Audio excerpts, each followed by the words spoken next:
Dummy முதலமைச்சர் அப்படின்னு ஒரு கேடுகட்ட அரசாங்கம் அமைஞ்சிருக்கு, வெக்கங்கட்ட முதலமைச்சர் அமைஞ்சிருக்கிறார் தமிழ்நாட்டுக்கு அப்படின்னு சொன்னார்.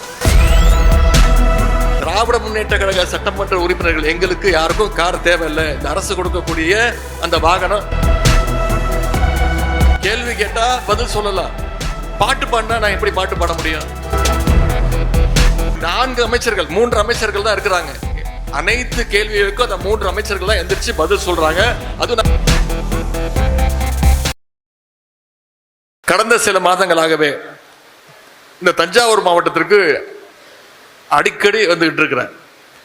கடந்த 3 மாதங்களை பார்த்தீங்கன்னா 4 முறை இந்த தஞ்சாவூர் மாவட்டத்திற்கு நான் வருகை தந்திருக்கிறேன். அப்படியே நான் வரலைனாலும் இந்த அரசு என்னை கைது செஞ்சு அவங்களே என்ன இந்த தஞ்சாவூர் மாவட்டத்துக்கு அழைச்சிட்டு வராங்க. 2 வாரம் முன்பு என்ன நடந்தது என்பதை நீங்க எத்தனை பேரும் பார்த்துருப்பீங்க. 3ஆம் தேதி என்ன நடந்ததுன்னு பார்த்துருப்பீங்க.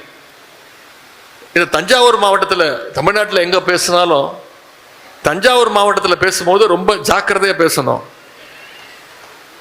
நாம பேசுறதுனாலும் பரவாயில்ல, கீழே இருந்து பேசி நம்மளை மாட்டி விட்டுருவாங்க.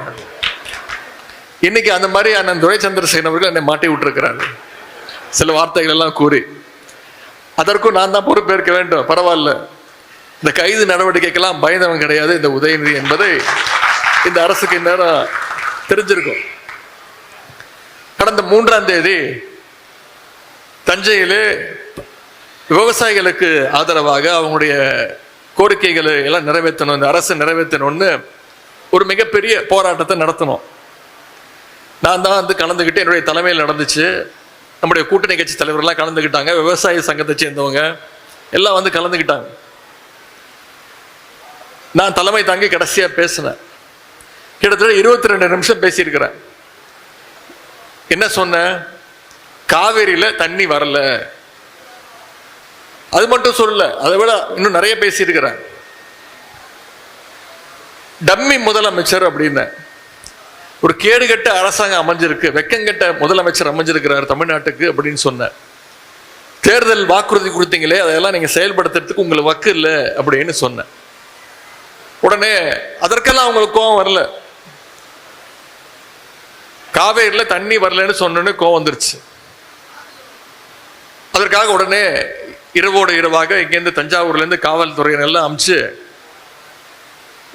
அதிகாலையிலே என்னுடைய வீட்டுக்கு வந்துட்டாங்க. காலைல 8 மணிக்கெல்லாம் வந்துட்டாங்க. காவல்துறையினர் கைது பண்ணாங்க.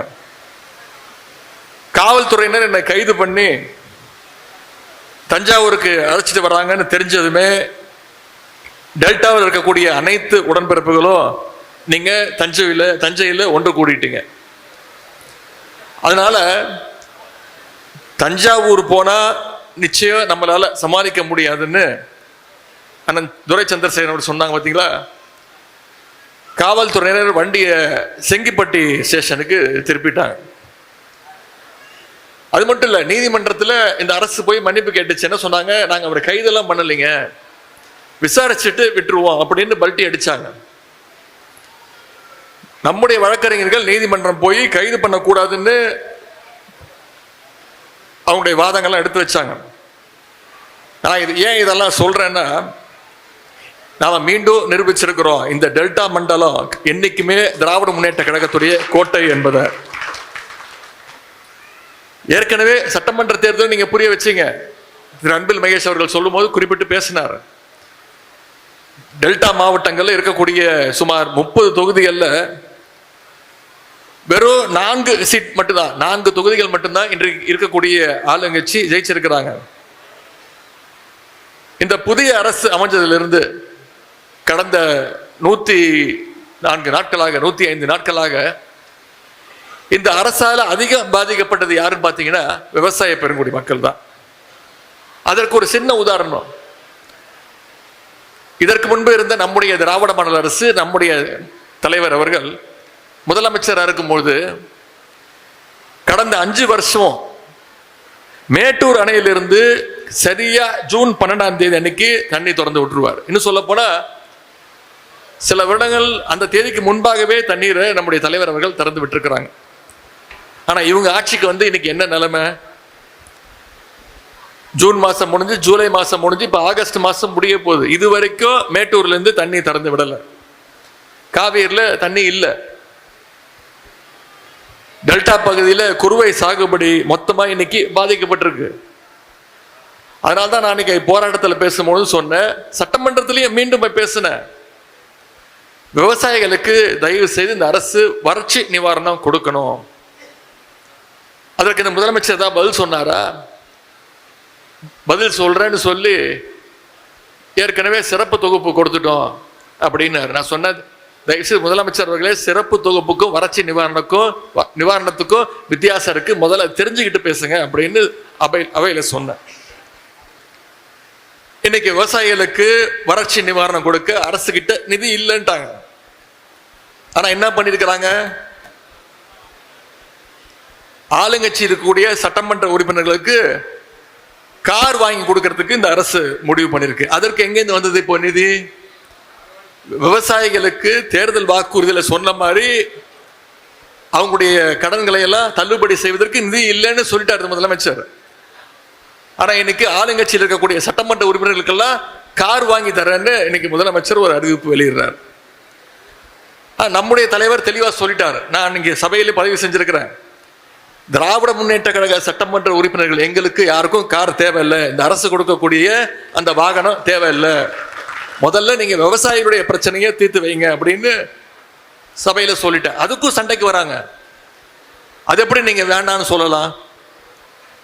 நான் என்ன சொன்னேன், நீங்க வாங்கிக்கோங்க, திராவிட முன்னேற்ற கழகம் எங்களுடைய தலைவர் இந்த ஸ்டாண்ட் எடுத்திருக்கிறாரு, விவசாய பிரச்சனையை முதல்ல கவனம் செலுத்துங்க, அதற்கு நிதி இல்லைன்னு சொல்லிட்டீங்க, ஆட்சிக்கு வந்தோடனே கஜானாவை தொடச்சி வச்சுட்டு போயிட்டோம்னு சொல்றீங்க, தேர்தல் வாக்குறுதி எதையும் நிறைவேற்றல, மகளிர் உரிமை தொகை 2500 ரூபா கொடுக்க போறேன்னு சொன்னீங்க, அது கொடுக்கல, வருஷத்துக்கு 6 கேஸ் சிலிண்டர் கொடுப்பேன் கொடுக்கல, வேலையில்லா இளைஞர்களுக்கு மாசம் 4000 ரூபா கொடுக்கறேன்னு சொன்னீங்க, அதை கொடுக்கல, வாக்குறுதியா சொன்ன எதையும் நிறைவேற்றாம இன்னைக்கு சட்டமன்ற உறுப்பினர்களுக்கு கார் வாங்கி தரேன்னு சொல்றது திராவிட முன்னேற்ற கழகம் ஒத்துக்காது, எங்களுக்கு வேணாம் அப்படின்னு சொல்லிட்டேன்.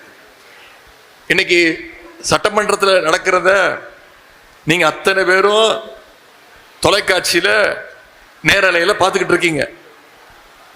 இந்த ஆளுங்கட்சியினர் இன்னைக்கு ஒவ்வொரு நாளும் என்னென்ன கூத்தெல்லாம் அடிச்சுட்டு இருக்காங்கிறத நீங்க லைவ்ல பார்த்துக்கிட்டு இருக்கீங்க. நான் இன்னைக்கு சபையிலே பேசுனேன், நாங்களாம் சட்டமன்றத்துக்கு தான் வரோமா இல்ல சூப்பர் சிங்கர் நிகழ்ச்சிக்கு வந்திருக்கோமா அப்படின்னு எங்களுக்கே சந்தேகம் வந்துடுது. ஏன்னா முன்னாடி சபையில பேசுவாங்க, கேள்வி கேட்பாங்க, அதற்கு பதில் சொல்லுவாங்க, கேள்வி கேட்டா பதில் சொல்லலாம், பாட்டு பாடினா நான் எப்படி பாட்டு பாட முடியும்? இப்படி அப்படி ஒரு கேடுகட்ட ஆட்சி இன்னைக்கு நடந்துகிட்டு இருக்கு. சட்டமன்றத்தில் மக்கள் பிரச்சனை, விவசாயிகள் பிரச்சனை, சட்டம் ஒழுங்கு பிரச்சனை, இதை பத்திலாம் பேசலான்னு நாங்கெல்லாம் குறிப்பெல்லாம் எடுத்துக்கிட்டு போறோம். ஆனா நாங்க கேட்கக்கூடிய எந்த கேள்விக்கும் முதலமைச்சர் எந்திரிச்சு பதில் சொல்றது கிடையாது. நீங்க பாத்துக்கிட்டு இருக்கீங்க, தொலைக்காட்சியில பார்த்திருப்பீங்க. ஒரு 4 அமைச்சர்கள் 3 அமைச்சர்கள் தான் இருக்கிறாங்க, அனைத்து கேள்விகளுக்கும் அந்த 3 அமைச்சர்கள் தான் எந்திரிச்சு பதில் சொல்றாங்க. அதுவும் நாங்க கேட்கக்கூடிய கேள்விக்கான பதில் கிடையாது, அனைத்தையும் திசை திருப்புற மாதிரி டைவர்ஷன் டாக்டிக்ஸ், அவ்வளவுதான். உதாரணத்திற்கு அன்னைக்கு திரு செந்தில் பாலாஜி அவர்கள் மின்சாரத்துறையில மானிய கோரிக்கையில பேசிட்டு இருக்கிறார். என்ன கேட்கிறாரு? கரண்ட் பில்லு அதிகமாயிடுச்சு, இந்த 3 மாதங்கள் அதிகமாயிடுச்சு, ரீடிங் சரியா எடுக்க மாட்டேங்கிறாங்க, இதுதான் அவர் கேட்ட கேள்வி. ஆனா அமைச்சர், சம்பந்தப்பட்ட துறையினுடைய அமைச்சர் அதற்கு பதில் சொல்ல வக்கில்லாம அந்த பிரச்சனையை திசை திருப்புற மாதிரி ஒரு பதில். இதை தொடர்ந்து இந்த அரசு செஞ்சுக்கிட்டு இருக்கு.